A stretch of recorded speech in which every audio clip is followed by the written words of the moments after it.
My husband of 30 years just left me for the AP.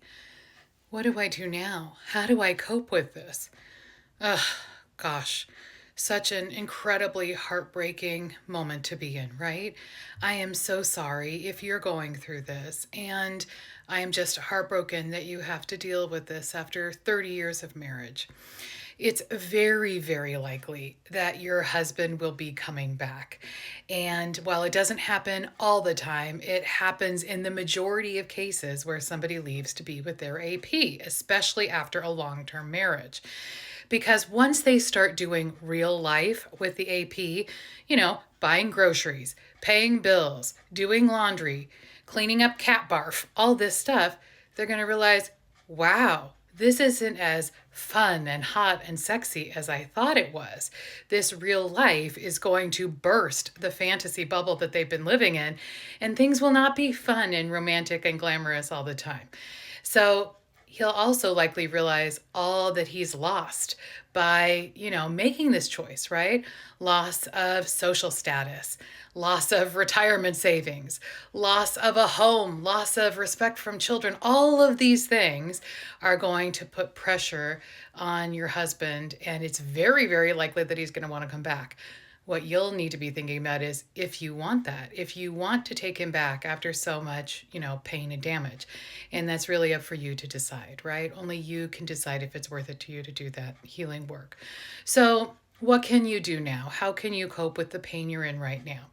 The first thing is get therapy for yourself. It really, really helps to have a professional to talk to. You're going through a trauma, and it would be nice to have a trauma therapist guide you through all the things that you're going to be experiencing. And you could also pick an affair recovery specialist, but somebody who knows about trauma, knows about affairs, knows about addictions and relationships.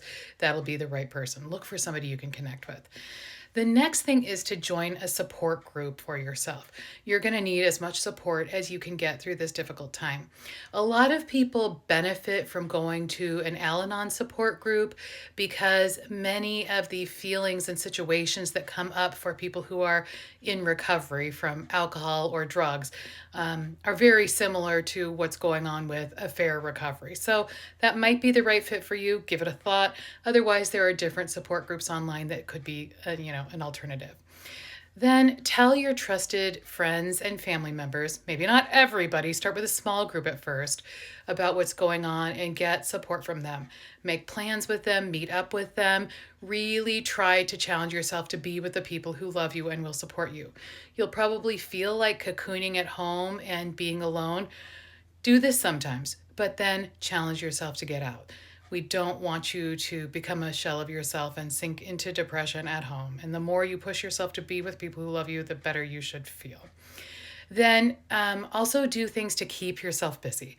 Keep yourself busy with work and also keep yourself busy with things you enjoy.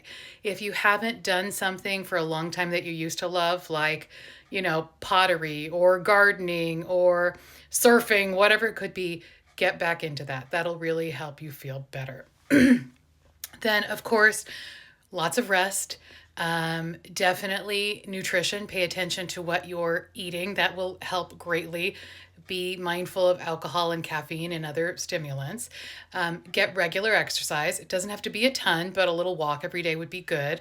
I think meditation every day is very, very helpful. So see if you can incorporate that. We do have medication available to help you if you feel like you're starting to sink too low and or have too much anxiety and you feel like you're not doing well. I like to think of medication as sort of a life raft. It's something that can help you float when you need it, and then when you don't need it anymore, we can take it away. Slowly and under the supervision of your doctor. Don't just go rogue and stop taking it. And then another big piece for you will be expressing your feelings. You need to get all of that hurt, pain, anger out. We don't want it to sit there and fester. So I like to recommend journaling or writing letters that you don't actually send as a way to get some of those feelings out. And then do anything and everything that will help you feel better, soothe you, help you cope. If it's watching Christmas movies 24/7, that's fine. If it's, I'm trying to think of something silly and ridiculous. I can't think of anything. But if it's, I don't know, rescuing ducks, do whatever you need to do to help yourself feel better. You will get through this no matter what happens, and we're all here to support you. Sending you a super, super big hug.